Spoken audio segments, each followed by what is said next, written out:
역대상 28장 11절에서 21절까지의 말씀입니다. 하나님의 성전을 건축할 때 무엇이 필요할까요? 어떤 사람은 벽돌을, 어떤 사람은 돈을, 또 어떤 사람은 금과 은을 떠올릴 것입니다. 성전을 건축하기 위해서는 이 모든 것이 필요하기는 하지만 더 중요한 것은 무엇일까요? 다윗이 성전을 직접 지을 수는 없었지만 그의 머릿속에는 이미 지어진 성전이 들어 있었습니다.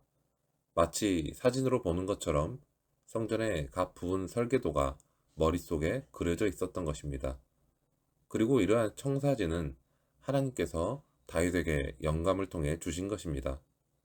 다윗은 하나님의 성전 곳간과 성물 곳간, 복도와 다락, 골방과 속죄소의 설계도를 솔로몬에게 줄 수 있었습니다.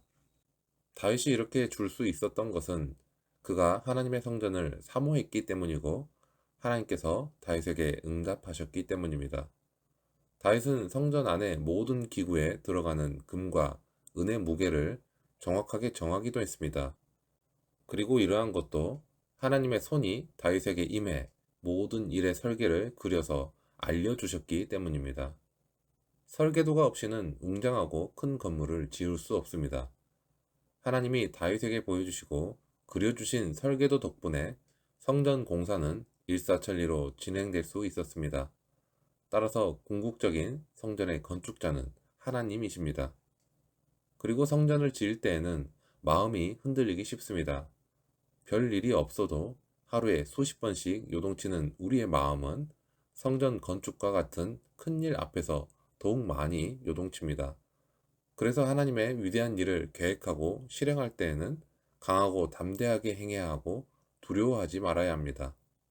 그래서 다윗은 솔로몬에게도 그렇게 권면합니다. 성전 건축이 끝나기까지 여호와 하나님이 결코 떠나지 않으실 것을 확신시키고 강하고 담대하게 성전을 건축하라고 명령합니다. 하나님을 위해 큰 일을 시도할 때 크고 작은 시험이 있을 텐데 그것을 이길 수 있도록 강하고 담대한 마음을 달라고 기도해야 하는 것입니다. 성전은 벽돌로만 짓는 것이 아닙니다. 성전은 믿음으로 짓는 것입니다. 강하고 담대한 마음은 하나님께 구해야 얻을 수 있습니다. 궁극적인 성전 건축자는 강하고 담대한 마음을 주시는 하나님이십니다.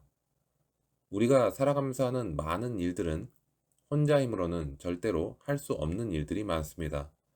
특히 예루살렘에 하나님의 성전을 짓는 것과 같은 일은 국가적인 일이어서 반드시 많은 백성과 전문가의 도움이 필요합니다. 그런데 그것은 하나님이 돕는 손길들을 보내주셔야 해결되는 것이었습니다. 제일 먼저 나설 사람은 제사장과 레위인들입니다.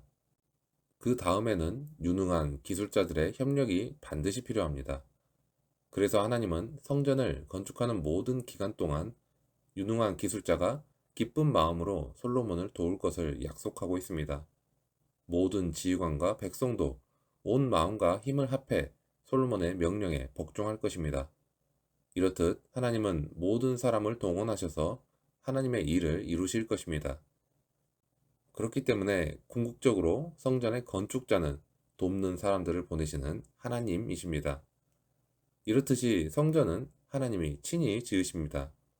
다윗에게 설계도를 주신 분도 하나님이시고 솔로몬에게 담대한 마음을 주실 분도 하나님이십니다. 돕는 사람을 세우시는 분도 하나님이십니다. 이것은 성전 건축만이 아니라 우리의 모든 것이 그렇습니다. 그래서 우리는 이렇게 고백할 수밖에 없습니다. 지금까지 하나님이 하셨습니다. 그리고 앞으로도 하나님이 하실 것입니다. 그런데 우리가 신앙생활을 하다 보면 가끔 사람들 간에 뜻이 맞지 않으므로 갈등이 생기는 경우가 있습니다. 모두가 교회를 사랑하고 교회가 잘 되기를 원하고 있음에도 왜 이런 어려움이 생기는가를 살펴보면 하나님의 일을 한다고 하면서 하나님의 방식이 무엇인지를 고민하지 않기 때문인 경우가 많습니다. 그렇다면 다윗은 어땠을까요? 다윗은 하나님을 지극히 사랑한 사람입니다.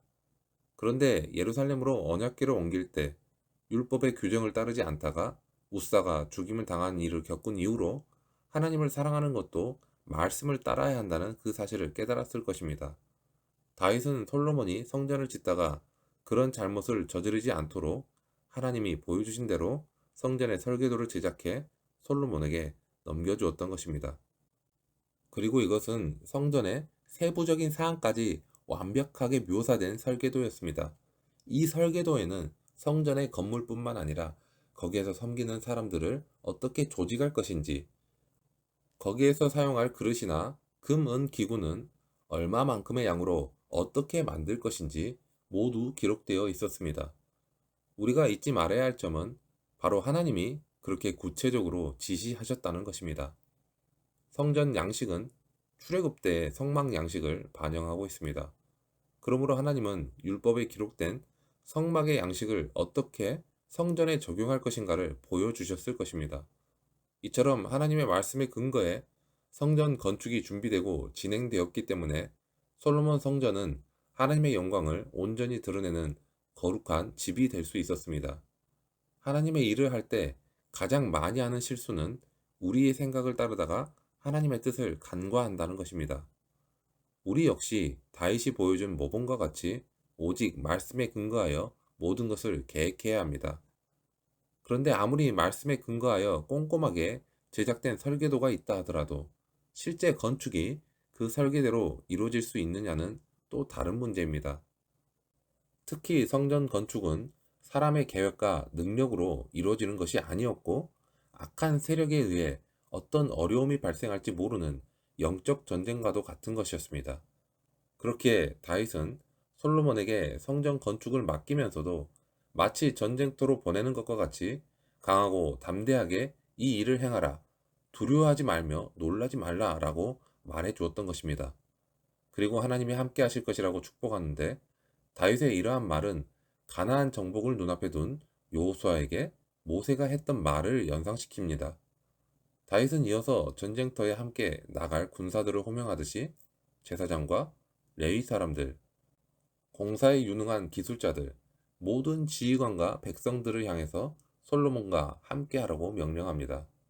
이처럼 성전 건축은 사람의 피를 많이 흘린 전쟁의 영웅 다윗은 할 수 없는 평화의 왕 솔로몬이 감당해야 할 영적 전쟁이었습니다.